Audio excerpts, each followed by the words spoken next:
Tem uma coisa acontecendo dentro da Rússia que devia preocupar Putin mais do que qualquer. As tropas russas tomaram Pokrovsk. Dan mungkin nama itu tidak berarti apa-apa bagimu. Tapi, di dalam Rusia, itu seharusnya menjadi sesuatu yang besar. Pokrovsk adalah kota yang Putin bersumpah akan merebutnya.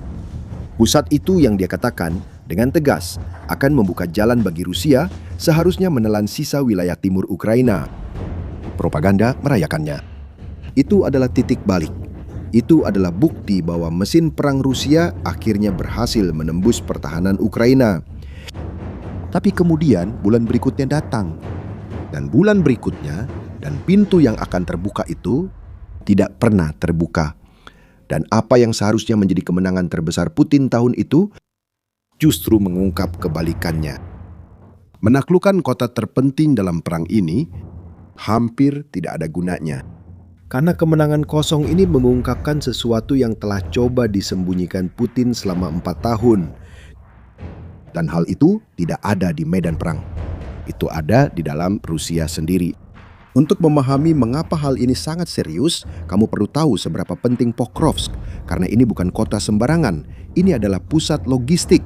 Titik di mana berbagai jalur pasokan saling bersilangan.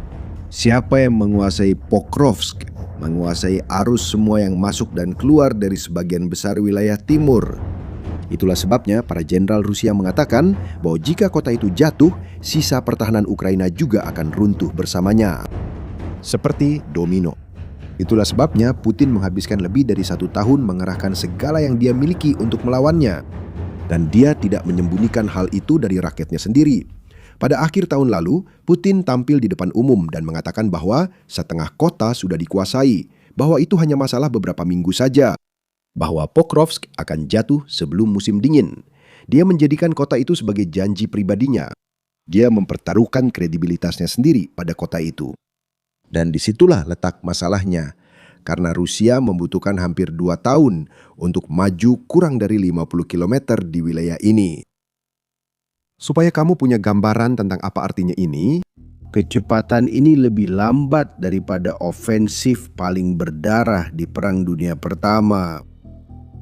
Lebih dari 100 tahun yang lalu, para tentara tewas ribuan orang hanya untuk mendapatkan beberapa meter lumpur setiap harinya. Karena tentara Rusia di abad ke-21 dengan drone dan satelit bergerak maju bahkan lebih lambat dari itu. Dan musim dingin yang ditetapkan Putin sebagai batas waktu datang dan berlalu. Dan kota itu tetap bertahan selama berbulan-bulan. Dan ketika kota itu akhirnya jatuh, terjadi sesuatu yang tidak pernah diduga oleh siapapun dalam propaganda Rusia. Tidak ada apa-apa. Garis depan tidak bergerak. Efek domino itu tidak terjadi. Pintu yang katanya akan terbuka itu tetap tertutup. Para jenderal yang menjanjikan kehancuran Ukraina hanya bisa melihat peta yang warnanya hampir tidak berubah. Dan jika menaklukkan kota terpenting dalam perang tidak mengubah apa-apa, itu bukan tanda kekuatan. Itu adalah gejala pertama dari masalah yang jauh lebih besar. Jika analisis langsung seperti ini tentang perang yang kamu cari, silakan berlangganan kanal ini. Karena inilah yang memang selalu kami lakukan di sini. Karena saat Rusia berhenti, Ukraina justru melakukan sebaliknya. Menurut Komandan Tentara Ukraina sendiri, dalam 30 hari berikutnya, pasukan Ukraina berhasil merebut kembali sekitar 400 km persegi wilayah. Dengan kata lain, pihak yang seharusnya maju justru mundur. Pihak yang seharusnya runtuh justru berhasil merebut kembali wilayah. Dan karena Rusia mencoba maju sekarang menceritakan segalanya. Lupakan gambar-gambar kolom tank yang melaju di ladang terbuka itu. Itu sudah berakhir. Sekarang gerak maju Rusia dilakukan oleh kelompok-kelompok kecil. Terkadang hanya 1 atau 2 orang saja. Menyusup dengan berjalan kaki, bersembunyi di ruang bawah tanah dan reruntuhan, berusaha agar tidak terlihat oleh drone yang mengawasi setiap meter langit. Mesin perang yang seharusnya melindas Ukraina berubah menjadi seperti ini. Pria-pria sendirian, berjalan, berdoa agar tidak terlihat. Ini bukan sebuah ofensif. Ini adalah infiltrasi yang putus asa. Ini menimbulkan pertanyaan yang jelas. Jika Rusia tidak lagi bisa merebut wilayah dengan cara tradisional, dengan kekuatan brutal, bagaimana mereka masih berniat memenangkan perang ini? Jawabannya selalu satu: atrisi. Taruhan Putin tidak pernah untuk menjadi lebih pintar dari Ukraina. Taruhannya adalah menjadi lebih besar. Idenya sederhana dan kejam. Rusia punya jauh lebih banyak orang, jadi tinggal tukar tentara demi tentara, kerugian demi kerugian, sampai pihak lawan tidak punya siapa-siapa lagi untuk bertarung. Tidak peduli berapa banyak orang Rusia yang mati di jalan, asalkan orang Ukraina habis duluan. Melemparkan mayat ke masalah sampai masalahnya hilang. Tapi perhitungan itu mulai menunjukkan tanda-tanda tidak seimbang lagi. Dan angkanya sangat menakutkan. Para analis yang memantau perang Rusia dengan cermat mulai memperingatkan bahwa untuk pertama kalinya Rusia mungkin kehilangan tentara lebih cepat daripada mereka bisa merekrut yang baru. Berhenti dan pikirkan apa artinya itu. Untuk sebuah strategi yang sepenuhnya bergantung pada memiliki lebih banyak orang daripada musuh, ini adalah fondasi yang mulai retak. Dan itu bukan karena kurang usaha. Rusia menawarkan setara dengan $80.000 bagi siapa saja yang menandatangani kontrak untuk pergi berperang. Itu lebih dari 4 kali lipat gaji rata-rata orang Rusia dalam setahun penuh. Itu jumlah yang sangat besar. Dan meskipun begitu, perekrutan turun 20% di awal tahun ini dibandingkan dengan tahun lalu. Uangnya sudah di atas meja, lebih tinggi dari sebelumnya. Dan para pria-pria itu, mereka tidak datang lagi untuk mengambilnya. Dan untuk mengisi barisan yang terus berkurang, Rusia sedang mengeruk sisa-sisa yang ada. Saat ini, sebagian besar dari para rekrutan baru berasal dari kelompok paling rentan di masyarakat. Narapidana dibebaskan dari penjara untuk langsung dikirim ke garis depan. Orang-orang yang terlilit utang sampai leher menerima perang sebagai imbalan pengampunan utang mereka. Imigran ditekan. Tambahkan ke itu gelombang demi gelombang tentara yang dikirim oleh Korea Utara untuk berperang dalam perang yang bukan milik mereka. Itu bukan perilaku dari tentara yang sehat dan percaya diri. Itulah yang dilakukan tentara ketika mereka putus asa untuk menggantikan korban lebih cepat daripada korban itu terjadi. Dan mereka tidak berhasil. Tapi ada satu detail yang membuktikan bahwa Kremlin sendiri tahu persis seberapa besar masalahnya. Faktanya, Putin bisa saja menyelesaikan kekurangan personel hanya dengan satu tanda tangan. Dia bisa saja mengumumkan mobilisasi umum, memanggil semua orang secara paksa, mengisi tentara dengan banyak orang dalam sebulan. Tapi dia tidak melakukannya. Alasannya? Takut. Karena terakhir kali dia mencoba hal serupa, ratusan ribu orang Rusia langsung berkemas dan melarikan diri dari negara itu dalam semalam daripada mengambil senjata. Jadi, pikirkan situasinya. Putin lebih takut pada reaksi rakyatnya sendiri daripada kehabisan tentara di garis depan. Inilah pria yang seharusnya berada di puncak kekuasaan. Dan keretakan itu tidak hanya terjadi pada rakyat biasa. Itu juga terjadi pada orang-orang yang membantu membangun semua ini. Ada seorang pria bernama Igor Girkin. Dan namanya penting karena dia bukan musuh Putin, setidaknya dulu tidak. Girkin adalah salah satu tokoh kunci dalam aneksasi Crimea pada tahun 2014.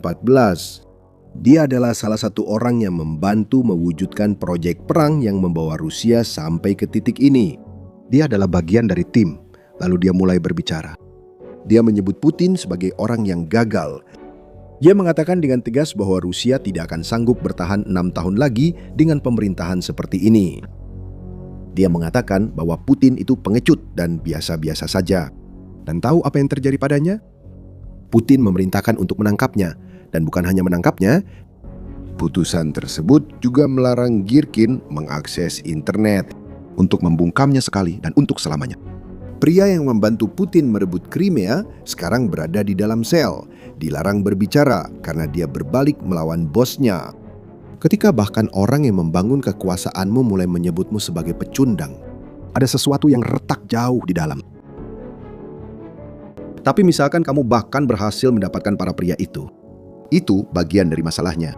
Kamu masih butuh uang untuk membiayai seluruh perang ini. Dan uang dari Rusia hanya punya satu nama, minyak. Minyaklah yang menopang anggaran pemerintah, yang membayar gaji para tentara, yang membeli misil-misil. Putus pasokan minyaknya, dan Anda memutus sumber perang ini. Dan disitulah Ukraina memutuskan untuk membidik. Dalam beberapa bulan terakhir, drone-drone Ukraina telah terbang ratusan kilometer ke dalam wilayah Rusia dan menyerang kilang-kilang minyak. Tempat-tempat di mana minyak mentah diubah menjadi bahan bakar sungguhan. Dan ini bukan hanya 1 atau 2 serangan saja. Hanya dalam 1 bulan saja sudah terjadi lebih dari 30 serangan seperti ini, jumlah terbanyak sejak awal perang. Hasilnya sangat brutal dan bisa diukur.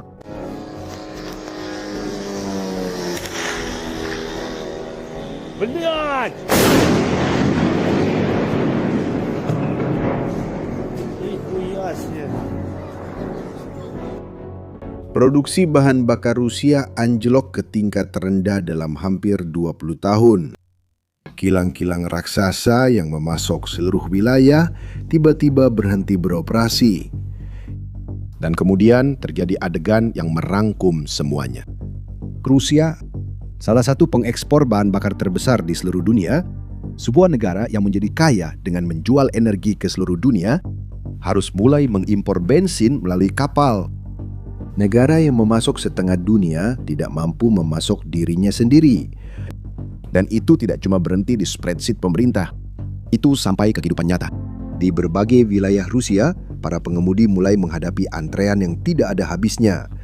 Dan banyak SPBU kehabisan bensin sama sekali untuk dijual.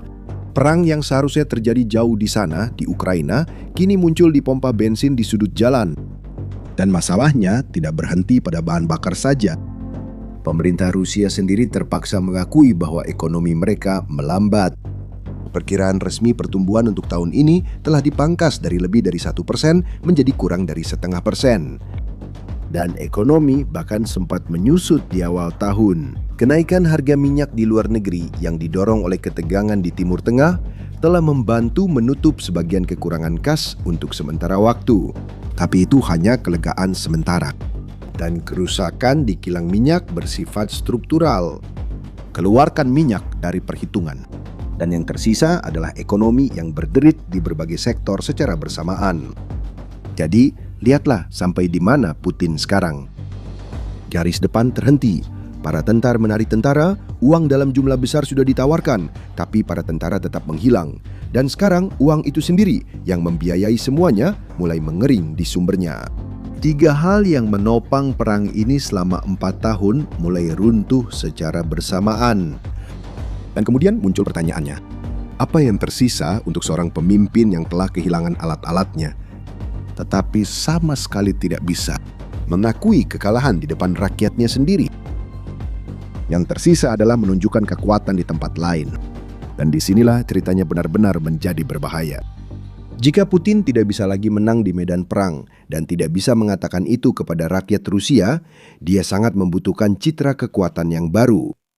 Sesuatu yang membuat dunia dan terutama rakyatnya tetap percaya bahwa dia masih berkuasa. Bahwa dia masih kuat. Bahwa dia masih mengendalikan situasi.